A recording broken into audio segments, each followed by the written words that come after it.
The January 18th Time magazine says a national poll shows that 76% of the people want both creation and evolution taught. 76% throughout the country, if the poll is accurate. But the courts don't seem to care what the people want. In spite of 76%, think what any man who got elected by 76% would feel that he had in the way of a mandate. But the courts don't care. The courts force this other view with absolute authoritarian force on everybody who goes into the public schools today. And at the same time, we are facing on the same base a medical profession, which now asks in many cases not how can we save this life, but should it be saved? A total flip over from what the medical profession held as recently as 30 or 40 years ago. Now, this is not only true before birth and abortion, but it's true after birth in the thousands of babies that are being allowed to starve to death or killed in other ways after they're born because they don't come up to somebody's arbitrary concept of some quality of life. The medical profession is completely flipped over. Human life now the question is asked, should we save it? Even after the baby is born, if it doesn't come up to someone's concept of a certain level of quality of life. And it's boiling over into the question of what can we do to help the old people commit suicide. England is further ahead, unhappily, in this than we are. What can we do to help the old people commit suicide? What we can do to help them get off quickly so they'll not be a social and economic embarrassment. All this flows along as night follows the day. The January 11 Newsweek has an article about the baby in the womb, entitled, the baby now in the womb, entitled, but is it a person? Is it a person? The baby in the womb? Its conclusion is the problem is not determining when actual human life begins, but when the value of that life begins to outweigh other considerations such as the health or even the happiness of the mother. They had 5 pages before that proving that the baby in the womb is human life. But then they say the question is not that anymore, but now simply when does the happiness or something else of the mother outweigh the fact that this is human life? In other words, they acknowledge the baby is human life, but it is still an open question as to whether it is not right to kill that human life if it makes the mother unhappy. Are you following? Do you understand what you're listening to? Basically, this is no different from Hitler's, Stalin, and Mao's killing human life because they thought that life that they were killing was for the good, the happiness of society. The boundary is gone. The boundary is gone. Once it is acknowledged that it is human life that is involved, and this issue of Newsweek shows that there is no question that this is the case. Once it is acknowledged that this is human life that is involved, the acceptance of the death of human life in babies born and unborn opens the door to the arbitrary taking of any human life. It's somebody's arbitrary choice. It was this view that opened the door to all the murders of Hitler's Germany and in communist countries. If I were a member of a minority, if I were a member of a minority group, I would be fearful. If I were a member of a minority group in this country, I, not 10 years from now, right now, would begin to be fearful. And with the door open, Christians should be recognizing the danger. Christians should be recognizing a danger. And I cannot understand why even the humanist lawyers of the American Civil Liberties Union are not afraid. Once the door is open, everything is open to chance, or open to choice, arbitrary choice by someone. I fear both they, and too often the Christians, do not just have relativistic values, but we're just plain stupid in the light of the teaching of history. That's what bothers me at this given moment.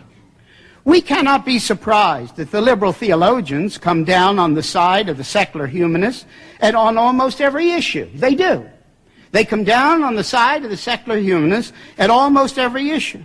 We cannot be surprised by that because liberal theology is only humanism using Christian theological terms rather than secular terms. Grind that into your thinking and never forget it. It's an important factor in the whole struggle in our country at this particular time. Liberal theology is only humanism using religious terms rather than secular terms. So we shouldn't be surprised when they come down in almost every case, and they are, on the side of the secular humanists. But that is not our problem. But where have the Christians been? Where have the Bible-believing Christians been? In this country 80 years ago, none of this other side had any power. Up to 40 years, none of the great traumatic things had occurred. Where have the Bible-believing Christians been in the last 40 years? As we've moved from a Christian consensus in this country to the horrors and the stupidity of the present moment in this country, where have the Bible-believing Christians and the Bible-believing leadership been? This country has come close to being lost. Not first of all because of a humanist conspiracy, although there is a humanist conspiracy. But that's not the chief reason this country is being lost. But because the Bible-believing Christians, all often for their own comfort, or so as not to rock the boat concerning their own projects, have been silent as Christians. That's the only reason there's any trouble in of this nature, this total nature in our country today. There is no other reason. If the Christians of this country had even spoken up to the level in which they're speaking today, 40 years ago, we wouldn't have been in the difficulties we're in. Where have the Christian leaders been? Where have the Christian lawyers been as law has changed? Where have the Christian doctors been? Where have the Christian business people been? And all the rest, as the change has taken place. This is our problem, something to pray about, something to think about, and say, God, if you give us some more time, we're going to do something about it. This country was founded on a Christian base, with all its freedoms for everyone. And now it is largely lost. We're a long, long way down the road. I was saying to Jerry last night, I don't think even he and I know how far we're down the road. We're a long, long way down the road. We live in a humanist society, and we're rapidly moving to a totally humanistic society.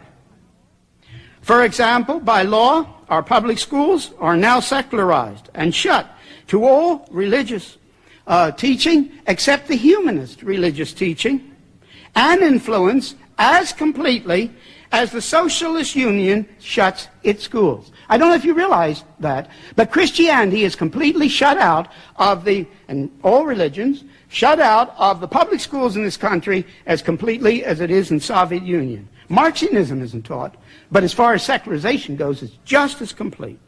Congress opens with prayer, because it's always open with prayer, because the Founding Fathers opened Congress with prayer from the very beginning, acknowledging God as the Creator. And yet the public schools and the children cannot pray.